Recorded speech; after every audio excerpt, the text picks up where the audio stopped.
You do want these to be green. If you want to be heard, obviously you can turn it off. If you hear it coming through it's a good thing. If you hear it coming through, these are actual microphones. Test. Yep. We tested two of them right next to each other. We did not get any feedback.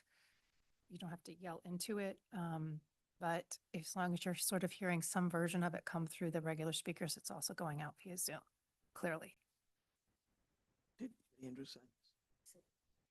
Calling to order the January 13th Board of Library Trustees meeting 2025 at 7:01. Do we have any public comment? Anybody online? No public comment. Well, that is good. Next, we have Community Outreach and Engagement Report. All right.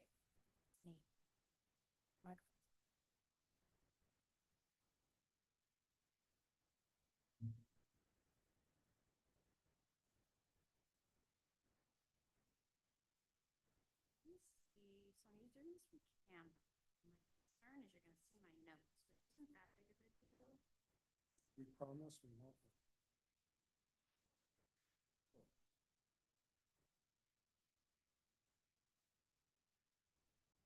I think you're going to see.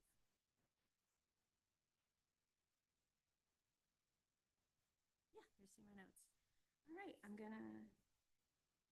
Yeah, there is, but I'm gonna go.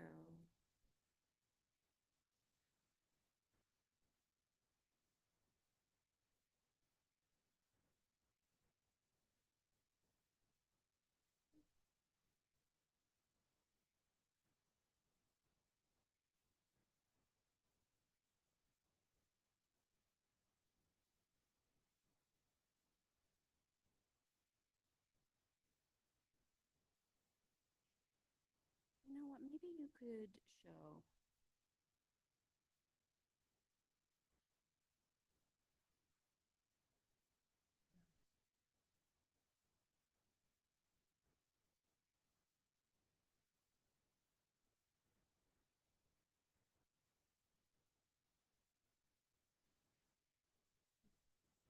Thank you for your patience.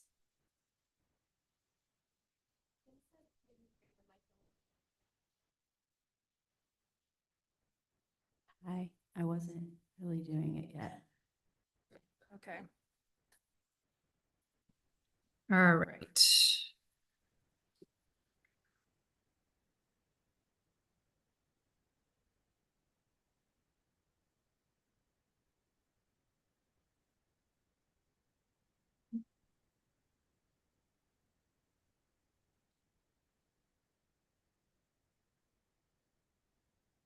Canva's really cool to make presentations. It really It is. is. It absolutely is. It's a great Okay. tool. It's a great application. I'm getting feedback. Hang on.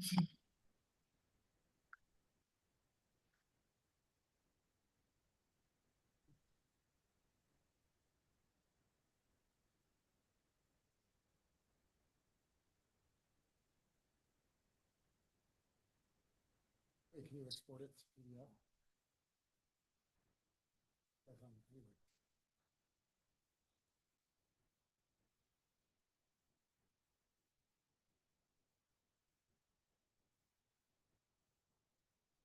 Anyway. Yay. So outreach and community. That's right. So I'm going to present on outreach and community engagement for the last year. Outreach services and community engagement at the Reading Public Library are strategic initiatives to forge community relationships and facilitate access to library programs, services, and resources. You can see here. Our community engagement includes having a booth at the large events in town to connect with all community members. No, that is not correct. Yeah, so I just wanted to point out, so up here you have a picture of from the Friends and Family Day, and then over in the corner over there, that's from the Discover the Arts Festival. So those are our, that's when we're out in the public and we are engaging with a large group of people, all different types of community members. outreach includes working with groups and individuals who are traditionally underserved. So they include new and non-readers, people who are geographically isolated, people experiencing hunger, homelessness, and poverty, immigrants, refugees, and new Americans. And so you'll see here, we use the RPL on Wheels, our book bike, to connect outside of the library with all these groups. So in this corner down here, and I'll talk a little bit more about this later, we have Kate Zanino, one of our children's librarians, and she was visiting Killam and some of the multilingual learners there. And then in the middle, you see Andrea Hogan, one of our collection services library assistants, and she is riding the book bike. Next slide. Is that the same bike? That's amazing. Oh yeah, it's so cool. Whole slide, I'm just staring at it. Yeah. And so here are the definitions for the outreach. So the ALA Office for Diversity and Literacy and Outreach Services defines outreach as services for infrequent users, non-users, or the traditionally underserved. And as I said, our impactful work with the multilingual students and families through the Reading Public Schools, that's one of our populations. We've also just begun a partnership with the Northeast ARC, Adult Autism Support Center, and we also provide services to the food pantry and a variety of other places in town where we have book deposit collections. And these demonstrate our commitment to reaching out to all members of the community. The community engagement involves collaborating with library users, residents, and organizations to address community issues. It's not just about the library providing the services, but it's about empowering the community to take the lead in services and programs that benefit them. For example, we host Connected Reading, which is our big fair in the fall where we invite all different organizations, nonprofit and town to come in, and then the public comes in and meets them here. We also work with the Pleasant Street Center to host tax help here. We've hosted the Reading Health Department vaccination clinics, and staff members in the library also participate in various official and nonprofit organizations through town, and these further strengthen our community ties. So then the next slide, the previous slide, this one. And why do we do this? Part of it is because we want to be building community, making connections. As you all saw when we were working on the strategic plan and the new mission, it's to connect all people with opportunities to grow and learn and to provide resources to support a welcoming and engaged community. And I don't mention it here, but I feel like Rooted in Reading kind of goes along with that. And there's a little plant. Next slide. Each time the library has had, is that it? Yeah. So this is just some of what we did in 2024. So we had 7 community events, including, or we participated in 7 community events. So we were at the Reading Garden Club plant sale, Friends and Family Day, Vehicle Day, which we have, but a lot of different town departments come with their vehicles, and we get a variety of people. We participate in the Fall Street Fair, the Discover the Arts Festival, the YMCA Health Fair, and again, Connected Reading. And when we have our booths at these events, we feel the love from the community. We had over 400 people visit the booth at the Fall Street Fair this past fall.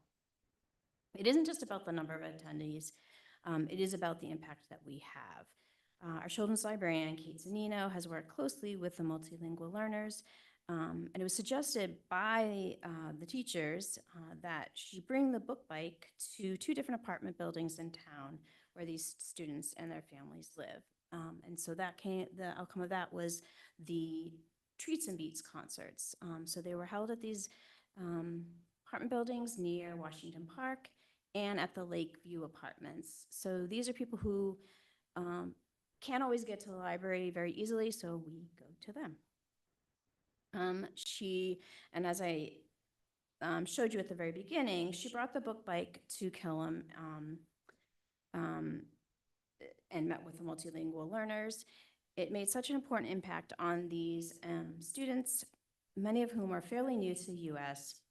And she specifically chose books that were catered to the students' languages, primarily English and Portuguese, and included some of the varied interests for them.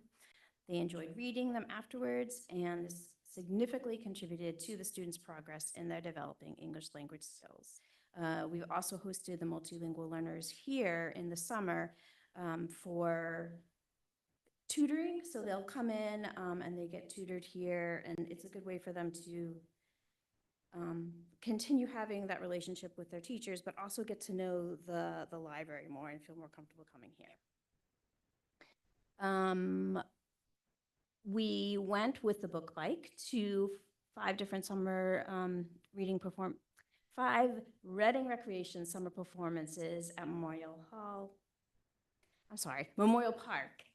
And we brought books and bubbles and stickers, and it was just nice for a large group of people who might not come to the library or who do come to the library to see that we are out in the community.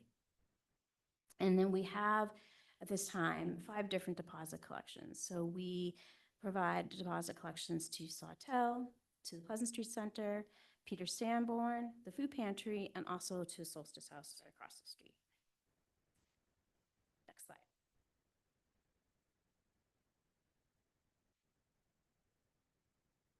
So this is what we are currently planning for 2025. We are going to continue to be present and active within the community.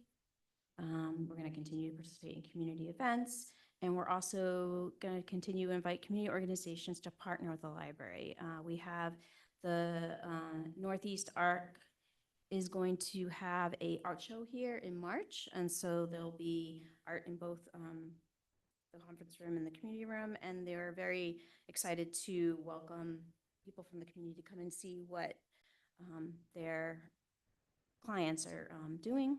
We'll also be continue working with Cato, Pleasant Street Center, and Reading Rec.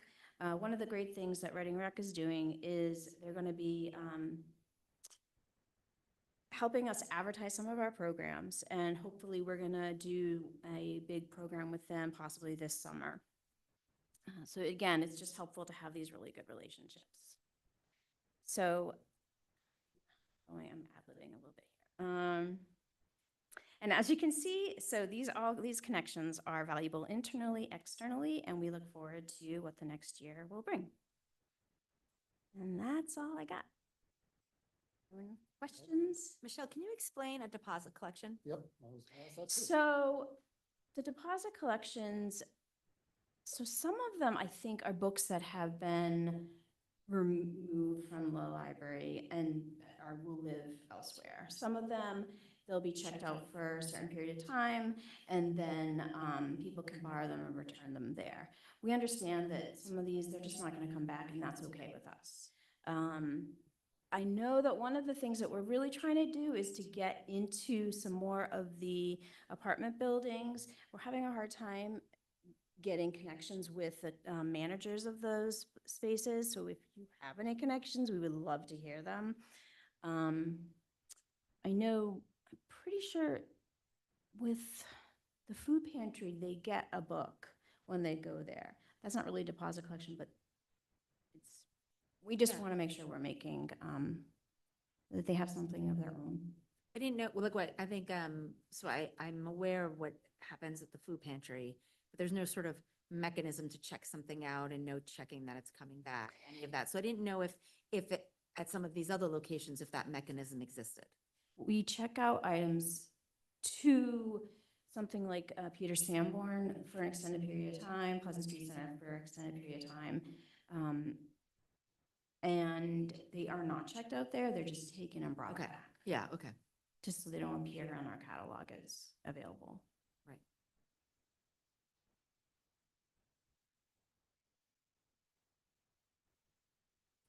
I think one thing, I don't know if this is happening, so I'd appreciate, yeah, if you could address this. When you travel specifically to the apartment complexes where English is not the primary language, are the materials you're bringing translated? So in other words, if it's summertime, if you have the summer pamphlet, has that been translated? Good question. That is one of our goals. Great.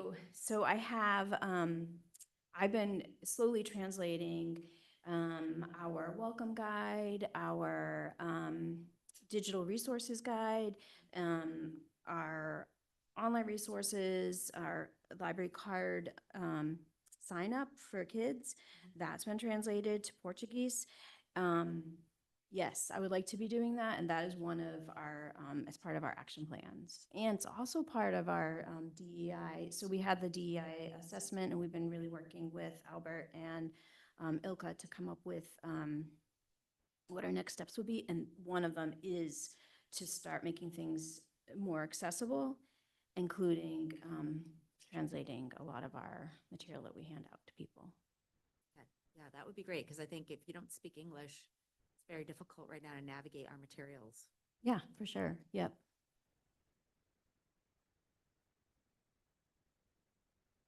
I remember hearing at one point that the Friends of the Library gets more book donations that they can sort of sell through the turret. Could we use those as sort of part of the deposit collections? Yes. I'm not sure how they handle the ones that they're not going to keep in there. I don't know. They might donate them to maybe Mission of Deeds. I actually don't know, but that's a good idea.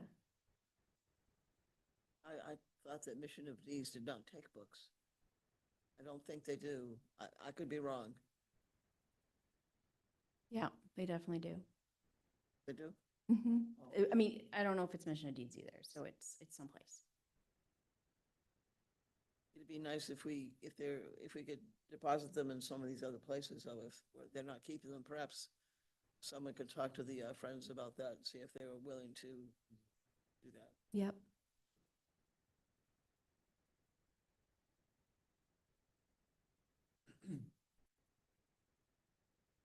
Any more questions or? Questions online?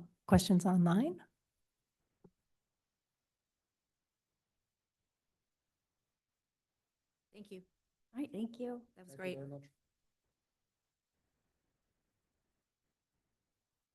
Next on the agenda, we have the RMLD EV charger update.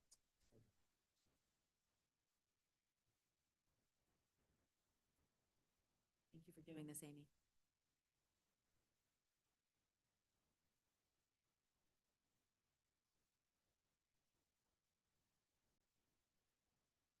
All right. I believe there's a page in your packet that has this information, yes? Okay. So this is just sort of a pause. I went back and looked at the minutes. The person who presented to us, Ajay, is no longer with RMLD, and had clearly not been, I had not followed up on the reports that Ajay had said he would send us, and I think that's my fault for not following up. But I'm now working with someone called Megan Wu from RMLD, who's lovely, and she's a Reading resident. And we had a great meeting. I did show you what had been proposed and we had sort of agreed to. And then how it actually landed, which is different. There's no question that it's different than what we thought it was going to be. What Megan is working on, and I talked to her about coming to the February meeting, coming with some really good data and statistics. She'll talk about this, but it's a little complicated, or whoever from RMLD comes. It is a little complicated because the level 3 charger was down for a while this summer and they were having trouble working on it, but it is used. So the reports will include both the level 2 and the level 3 chargers, how long they're being used, what times of day they're being used, and doing a little more research into, again, when and where we can recover at least one space. So I think right now that's the goal, is to recover one space. They do want to work with us. They also want to, we also talked about the importance of making sure that these are actually usable, right? We don't want to block it off so that they're not usable. The great thing about the level 3 charger is that it's quick. People can come in 20 minutes, they can usually have enough to get home or wherever. Um, so that is the goal. I was very clear that nothing's been promised. We don't have any solutions yet. It's going to be a collaborative discussion, I think, with the board. And someone will come to the February 10th meeting. And again, they are seeing a real increase every day. There's somebody there in one or both there's usually a couple cars there, more and more. So I think some of the questions the trustees will want to, you might want to think about between now and then are ultimately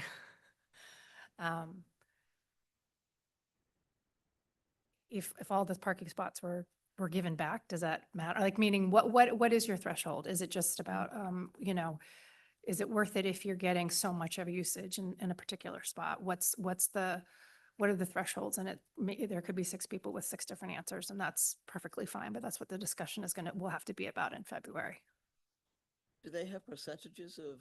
Yes. Yep, they can break it down to how many hours or minutes, what time of day. I can't remember exactly what they were, but I feel like the level 2 gets used more overnight because people can leave it there for 3 or 4 hours. And so it is the only level 3 charger in town.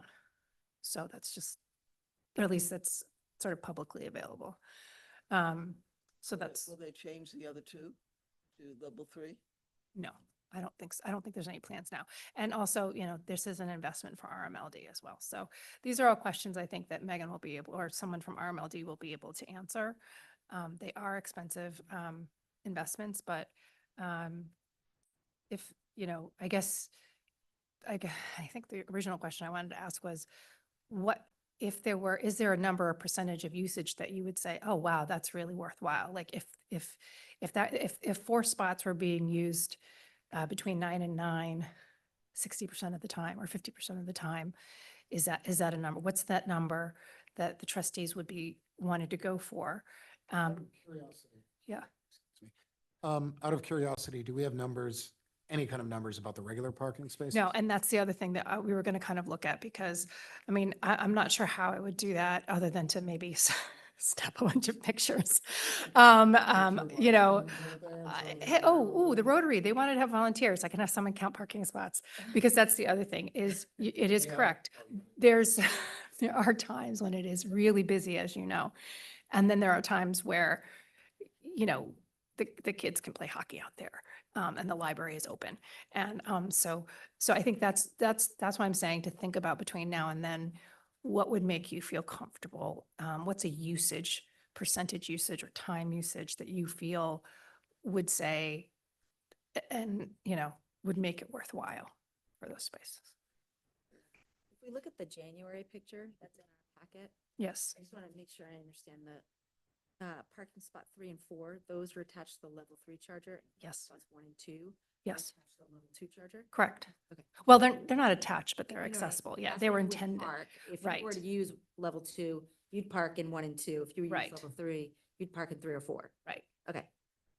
And so there's a possibility that you could take one of the level 2 charger spaces and make it charger optional. So, Some people are still confused as to whether the parking space is on both sides. yeah, no, And I think if there a way we can clarify that it's only on the one side. That Yeah. the charging is effective, so you can park on the other side. If you're yeah. not charging. And I think it makes a difference too. Some other information that maybe they'll go over is the level 3. It's not actually 2 cords. It is 2 cords, but it's two different heads. You So can't necessarily have 2 cars charging. the not other if they're the same. Unless they happen to have different, correct. receptors. Yes. So that's something to think about too. And not having a chargeable electric vehicle, I don't know what the level 2 ones are. So these are the questions that I'd love for you to think about over the next few weeks, and we can load up those questions to RMLD, hopefully in advance, but if you're not in advance, you can have them ready to go. It's not something that I'm extremely well versed in, but I'm learning a lot. So please have those questions ready to go and think about it. Did I just want to make sure I Are- heard that correctly. Your desire is though that we send you our questions ahead of time so you can get them to them. If you so they can, answer them. it would be nice because then they could know what types of questions. We did go over the myriad of reports that are available. Some of them were like way too sophisticated for kind of what we're looking for. And we went over the types of reports that visually would make sense, the data would make sense and help you in making certain decisions and requests. Are any of the chargers inoperative right now? No, everything's working right now. Okay, can they, um, one thing would be if there is a problem with one, to make sure they alert you quickly, because while I think putting a temporary sign up Mm. may be confusing for patrons, certainly staff could say, listen, number 2 is not working. Feel free to park there. Yes, that's true. Yeah, those are the types. Yeah, and see, Pat, those are the little points that, that are extremely helpful. Great. Any other questions? Okay, then, moving on to the Library Landscape Committee update. Jared. It's closer.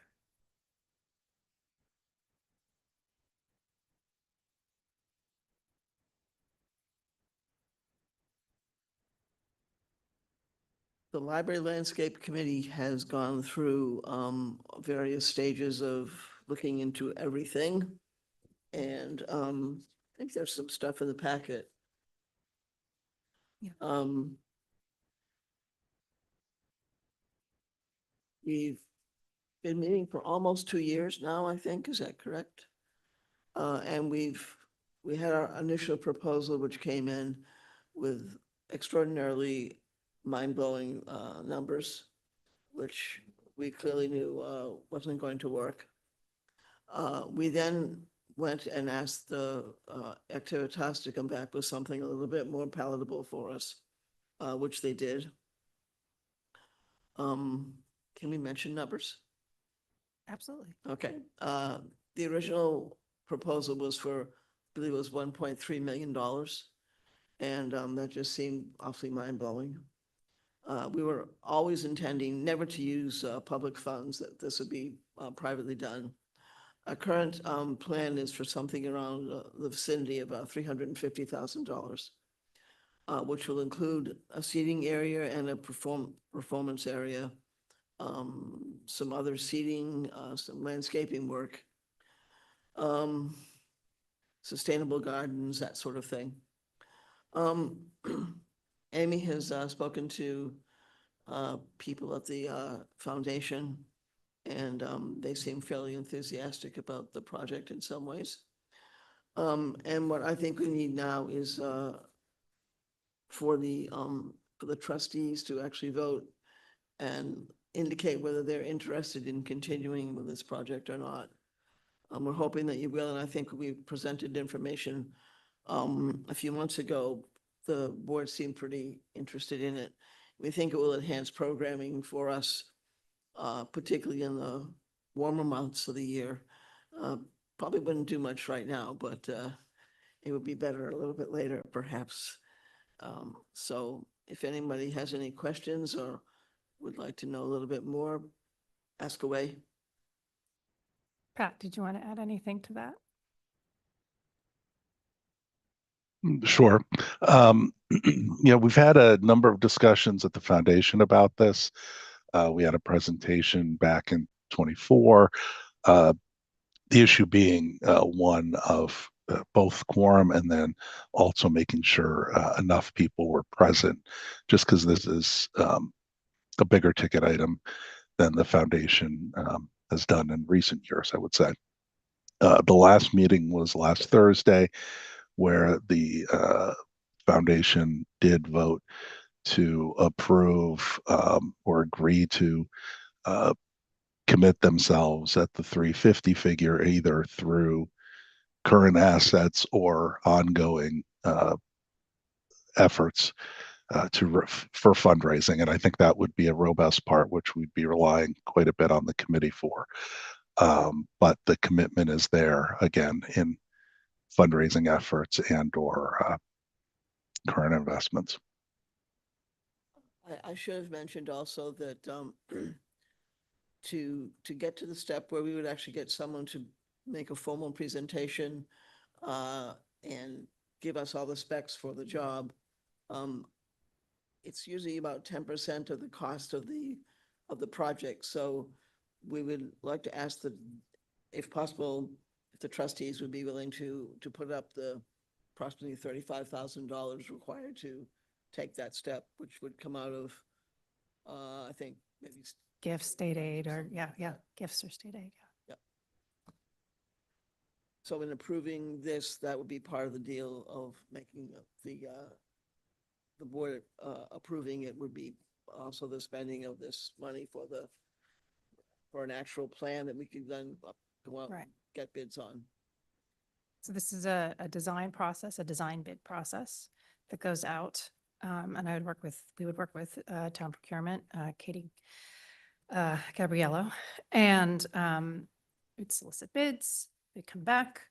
Worst case scenarios, everybody comes back and says, oh, that's $1 million project. And we say, okay, we don't have $1 million, so pencils down.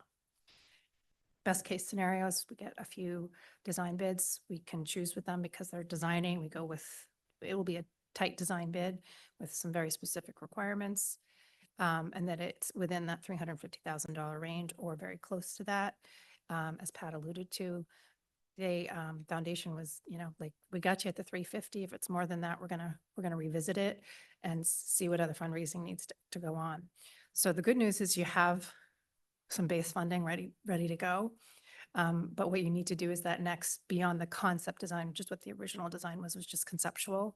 Now we're asking to award a bid of 35,000, or you could say perhaps up to 40,000 might be safe. I'm not sure how the economy is going to go,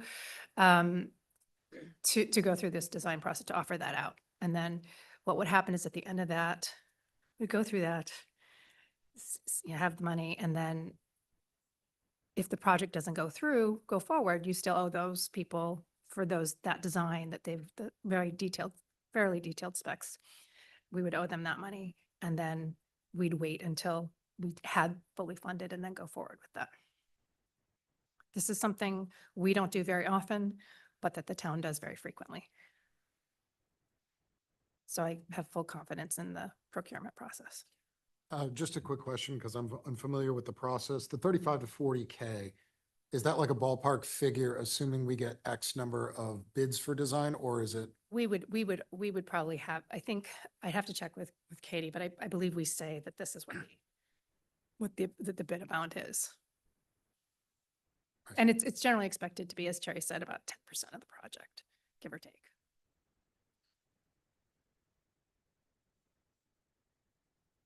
I love the idea of using gifts. I just kind of scrolled down into the rest of our packet where it lists our gifts and the purpose that's designated for them. Are there funds that are accessible for a project like this, given the different stipulations that have been put around each of the different? You mean the trusts? Yes. Yes, the trusts. So the money that we pulled out of the gifts and put into trusts were put into two accounts that said other library furnishings and equipment. So that could easily, and I think we put them there with the thinking that it would go to large projects such as this. So yes, we did not put them into anything that said just materials. Okay. And in the last year, they've done pretty well. Yeah. So, and we have regular gifts too. We have, and then we also have some state aid that we put aside a little every year for larger projects. Some of our other projects are, I think the web design, we had put aside a chunk, and then for strategic planning, we put aside a chunk. We didn't use those amounts. So we do have a little here and there that could be cobbled together for this. Another question that came up at the foundation is, what are the other big projects that we have looming on the horizon? Obviously, we want to be really sensitive to that. In working through the strategic plan for the next 5 years, not really prepared to think beyond that. The biggest thing we have is rethinking the teen spot. I know there's been some discussion about, now that we've taken the focus of the tweens and sort of moved those kids, is the tween spot. We love the process we went through for the tween area.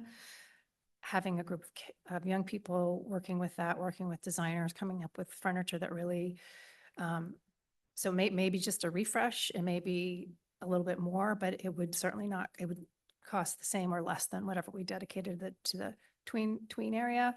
And there is money dedicated that was donated for the teen area that we have been holding on to as a significant chunk of that money. So we wouldn't touch that money, and that money would be specifically for teens. And that really, like I said, that could be a very easy refresh and just moving some things around and maybe getting some new tables or changing the collection a little bit, or it could be a real retrofit of the booths. We're not sure what that looks like.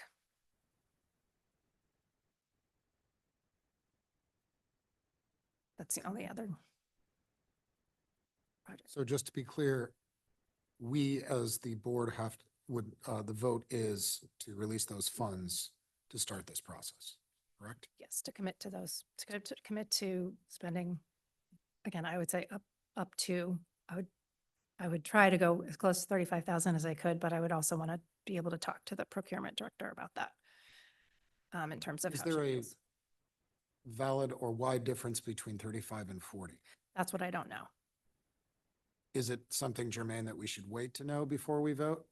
Or my question is, does 35 or 40 matter No, in the whole scope of? in the whole scoop. I don't know that the 5,000 really matters. At that. Okay, that's what I was trying. Thank you. Does anyone have any further questions?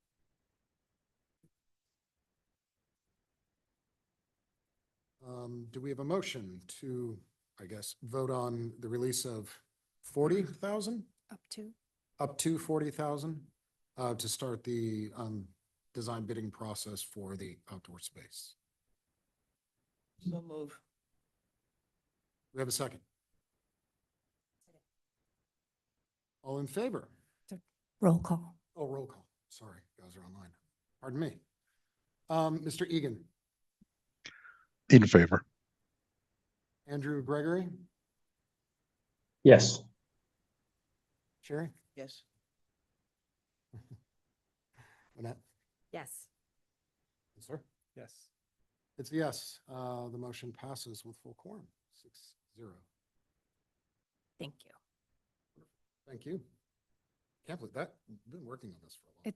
Well, and I think it's really evolved It's into gonna it. really, really I think it's going to be a really nice, very specific, it's gone from the very broad and vague to some very specific goals. So, Congratulations to all the people that worked on that. Yeah. so Sherry, I noticed on the slide that says who the library landscape committee is, is it Genna? Is that how? Yeah. It's not listed. Is Genna not involved now?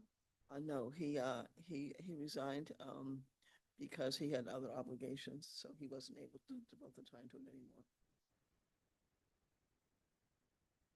I just would like everybody also to look at the possibility for Cherry's sink to become a fountain, because I think that inspiration photo is pretty cool. What? I didn't hear your Your sink. sink. Oh, my Your sink. Oh, the sink. sink. Oh, yeah. Mythical Where do you see sink. the sink? It's going to transform everything. Oh, It's the key to the whole thing. together. That and the pedestal, which you need to talk to Virginia. I will speak to that Yep. individual. Yep. Excellent, wonderful. Next thing on the agenda was the financial report. I have nothing to report on the finances other than we're doing very well within the fiscal year 25. FinCom meets in early March. The budget narrative will be ready in the middle of February. So we're looking forward to that. And FinCom is usually good. If they have questions, they usually have them ahead of time. So it's a very smooth process. I feel FY26 is going to go the way it goes.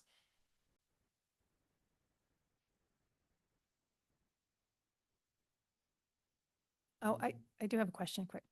I did send you some stuff about gifts. Do you remember getting a report from me about the gift spending? I needed to talk to you about that. Okay. Yeah.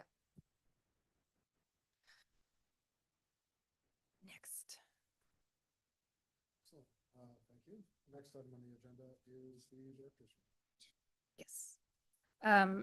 December went quickly, went very quickly. I really don't know what happened to December, but it was a typical December. It was on par with everything else.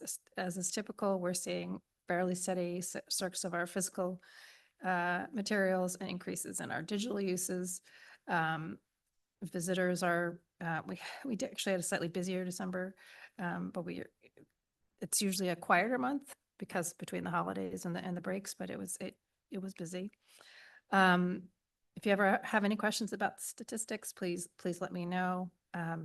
Data is data, and until you have a story behind it, sometimes it doesn't necessarily make sense or give it any context. So, we have two new content services, Crafts and Hobby, which is a bunch of videos on how to do all that craft and hobby stuff. So we're very excited to launch that. It's something that we've seen a real uptick with, not only in our programming, a lot of people wanting to take those types of things, but also just general people asking for things.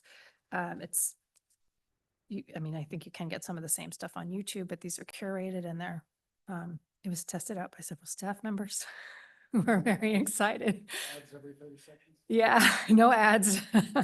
So it's a nice, we're gonna give that one a try. We usually give databases or things like museum passes a couple years, because you gotta work on getting it up and promoting it and giving it a trial. So it's not something we enter into lightly. We try to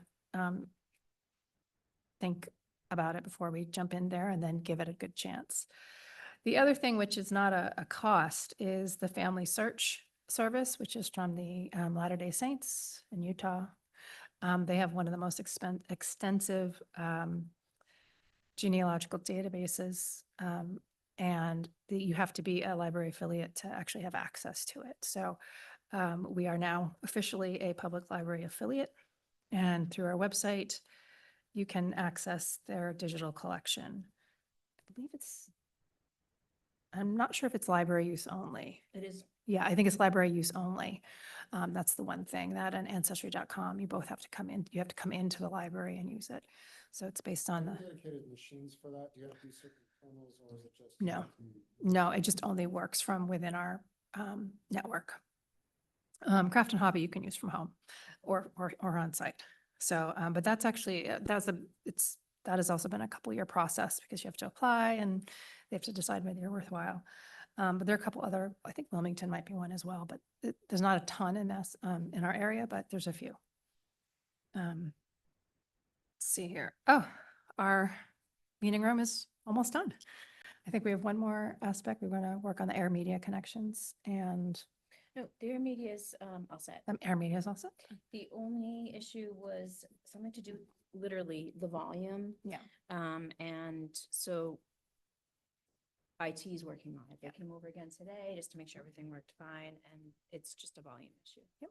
So we think we've got that one correct. Yeah. Mm-hmm.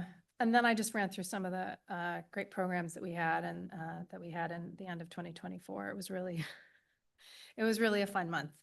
And I just have to say that the more we see the speaker series going through, I feel like at this point it's had like 8,000 hits since June, which is just phenomenal. It's a hugely worthwhile investment. So I'm pretty sure that will continue in some form or fashion as we go along. Rooted in Reading continues to plot along. We have a ton of programs planned for the late winter and early spring. And the Seed Library is getting a makeover, which is a big deal. And if you haven't visited it, we do have a little display on the main floor where we've kind of putting together the newer gardening books and sustainable living books and things like that. We decided instead of pulling everything that we had about that, it's really just sort of the hot, new, really interesting kinds of things. And then if you're really interested more in gardening, then you can go down to the gardening section, that kind of thing. So it's a little bit of a teaser. So, but the grant is going along nicely. We'll be filing a report to the MBLC in, I think, February or March. Just wanted to, I know you all got an invitation from Albert today to remind you that MLK Day is Monday, and there will be a community program sponsored by the Office of Equity on Monday, January 20th at the high school, in the Performing Arts Center. We have a couple other dates coming up. February 10th is our next meeting. We'll invite RMLD.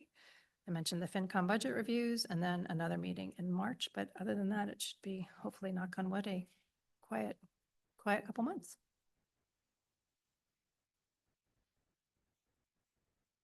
Oh, I guess one thing I didn't put on there is we will be filing the annual report sometime in the next month. So I'm working with Cappy on that.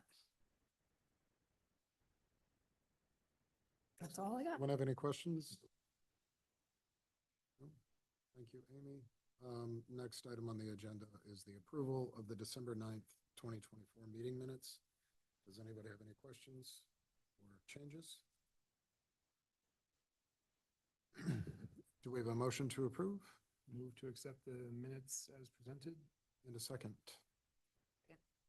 A roll call vote, Mr. Egan, Pat, Approved. Andrew Gregory online? Approved. Go this way this time. Andrew? Approved. Annette? Approved? Sherry? Approved? I approve as well. The motion passes 6-0. Next item on the list is future agenda items for February and March. Can we add RMLD to February? Oh, yeah, good point.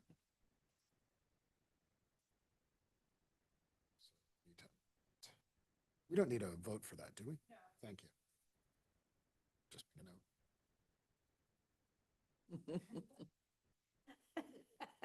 She's got it already. Excellent. Are there any other questions or agenda items? Do we have a motion to adjourn? Move we adjourn. Second. I can't second. Can I second? Yeah, I can second. I'm going to second. Roll call vote. Pat? Approved. Agree. Andrew online? Yes. Andrew in person? Yes. Monette?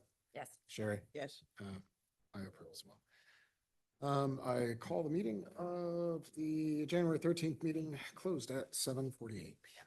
Thank you. It is. Thank you all. Thank you. Thanks, everyone.